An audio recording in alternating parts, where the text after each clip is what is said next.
இன்னைக்கு நம்ம என்ன பார்க்க போறோம்னா ஆல்டோ 800ல இன்ஜின் ஆயில் முடி வீட்டிலே நம்ம மாத்துறதை பற்றி பார்க்க போறோம். இதுக்கு தேவையான எக்யூப்மெண்ட்ஸ், அதாவது இன்ஜின் ஆயில் வந்து வால்வோ லைனில் 5W30 இன்ஜின் ஆயில். ஓகேங்களா? நெக்ஸ்ட் பார்த்தீங்கன்னா இதுக்கு ஆயில் ஃபில்டர் சேஞ்ச் பண்ணுறதுக்கு ஆயில் ஃபில்டர் தேவைப்படுது. அதுக்கடுத்து இந்த இன்ஜின் ஆயிலை ரிமூவ் பண்ணுறதுக்கான ஸ்பேனர் 16-17 ஸ்பேனர். நெக்ஸ்ட்டு ஆயில் ஃபில்டரை சேஞ்ச் பண்ணுறதுக்காக ஆயில் ஃபில்டர் ரிமூவர் கிட். நம்ம ஆல்டோ 800க்கு எப்படி வீட்டில் இன்ஜின் ஆயில் சேஞ்ச் பண்ணுறதை பற்றி பார்க்க போகிறோம். இன்றைக்கி வந்து நம்ம ஆல்டோ 800க்கு எப்படி இன்ஜின் ஆயில் மாற்றுறதுன்னு பார்க்க போகிறோம்.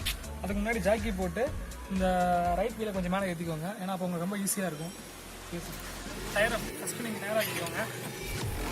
செக் பண்ணுறது ஜாக்கியை வச்சு இந்த டயரை கொஞ்சம் மேலே ஏற்றிக்கோங்க, அப்போ உங்களுக்கு உள்ளே போய்ட்டு ரொம்ப ஈஸியாக இருக்கும். இப்போ வந்து நீங்கள் 16-17 அந்த ஸ்பேனரை யூஸ் பண்ணிக்கோங்க. அதாவது 16-17 இந்த ஸ்பேனர் ஃபஸ்ட்டு யூஸ் பண்ணிக்கோங்க. இதை எடுத்து தான் நீங்கள் இன்ஜினில் நெட்டை அந்த ரிமூவ் பண்ணால் தான் ஆயிலெலாம் வெளியே வரும். சரிங்களா?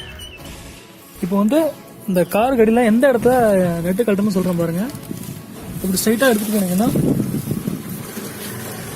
இந்த புரியுதுங்களா, இதை தான் நீங்கள் லூஸ் பண்ணணும். அந்த நெட்டை லூஸ் பண்ணி தான் நீங்கள் வந்து கழட்டணும். சரிங்களா? இதை நீங்கள் யூஸ் பண்ணிட்டா போதும். இந்த நெட்டை லைட்டாக ப்ரெஸ் பண்ணால் போதும், கழட்டுரும். சரிங்களா?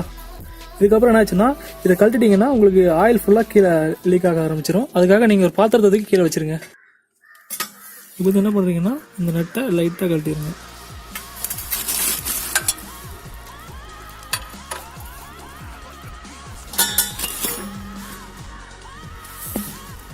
இங்கே பாருங்க,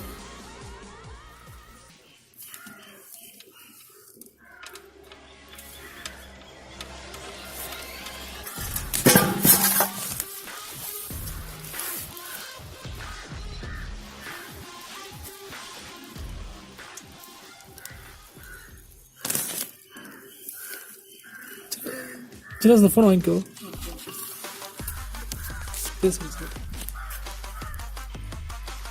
இப்போ வந்து நம்ம அந்த இன்ஜினில் உள்ள நட்டை ரிமூவ் பண்ணியாச்சு. ரிமூவ் பண்ணதுக்கப்புறம் என்ன பண்ணணும்னா, நீங்கள் டயரை கொஞ்சம் ஏற்றி வச்சுருக்கீங்களா, ஜாக்கி வச்சு கீழே இருக்கணும். அப்போ தான் டயரை கீழே இருக்கணும் தான் இன்ஜினில் உள்ள எல்லா ஆயிலையும் வெளியே வரும். சரிங்களா?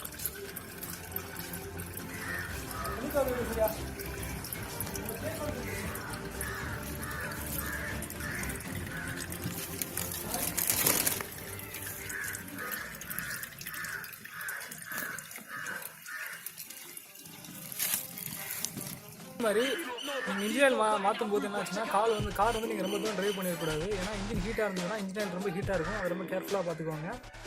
அதுக்கப்புறம் பார்த்தீங்கன்னா அந்த ஆயில் ஃபில்டர் மாற்றுறது எப்படின்னா, நீங்கள் வந்து இந்த இன்ஜின் ஆயில் ரிமூவ் பண்ணதுக்கப்புறம் தான் ஆயில் ஃபில்டர் கிட்ட வரணும். எப்படி நான் சொல்கிறேன், இது பார்த்தீங்கன்னா ஆயில் ஃபில்டர் ரிமூவ் பண்ணுற கிட்டு. இது நீங்கள் சாதாரணமாக கடையில் போய் கேட்டாலே ஆயில் ஃபில்டர் ரிமூவ் கிட்டு கடையில் தந்துடுவாங்க. ஓகேங்களா? இதை வச்சு எப்படி ஆயில் ஃபில்டர் ரிமூவ் பண்ணணும் அவங்க சொல்கிறேன். தெரியாது, தெரியுது.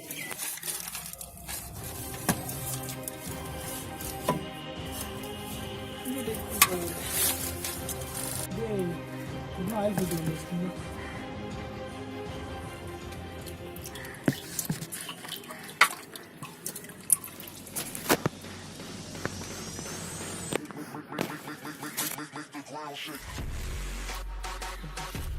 இப்போ நீங்கள் ஜாக்கி இறக்கிட்டீங்கன்னா இந்த சைடில் இருக்கிற இன்ஜின் ஆயில்லாம் கீழே வந்துடும். சரிங்களா? அதனால் ஜாக்கி முக்கியம் வைக்கிறீங்க. இறக்கிட்டு அப்புறம் எடுத்துக்கணும். ஃபில்டர் மாட்டும் போது இந்த புது ஆயில் ஃபில்டரில் ஏதாச்சும் டஸ்ட் ஏதாச்சும் இருக்கா பார்த்து செக் பண்ணிக்கோங்க. சரிங்களா? செக் பண்ணிவிட்டு இப்போ ஆயில் ஃபில்டர் எப்படி மாட்டும் சொல்ல போகிறேன் பாருங்கள். அடியில் இதில் போய்ட்டு நேராக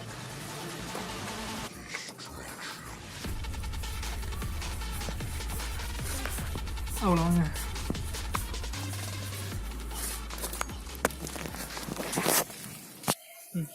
அதே மாதிரி இந்த இன்ஜின் ஆயில் நெட்டை வந்து நல்லா க்ளீன் பண்ணிவிட்டு திருப்பி நீங்கள் அந்த எங்கே கழட்டிங்களோ அதே இடத்துல மாட்டி விட்டுருங்க. நல்லா டைட்டாக மாட்டி விட்டுருங்க. சரிங்களா? உள்ள இந்த இன்ஜின் காட்டுக்கலாம். இது நம்ம ஓப்பன் பண்ணிடணும். சரிங்களா? ஓப்பன் பண்ணிவிட்டு என்கிட்ட புனல் இல்லை, அதனால் அந்த வாட்டர் கேன் மாதிரி இதை வச்சுருக்கேன்.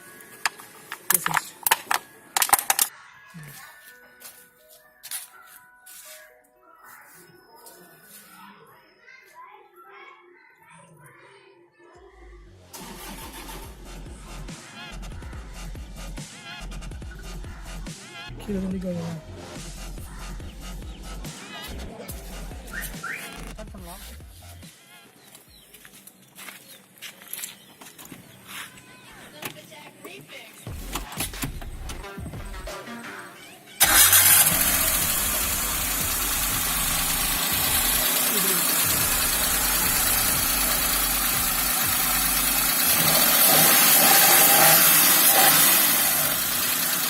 இடையில எடுக்கிறது அதெல்லாம் இன்ஜின் ஆயில் மாற்றியாச்சு.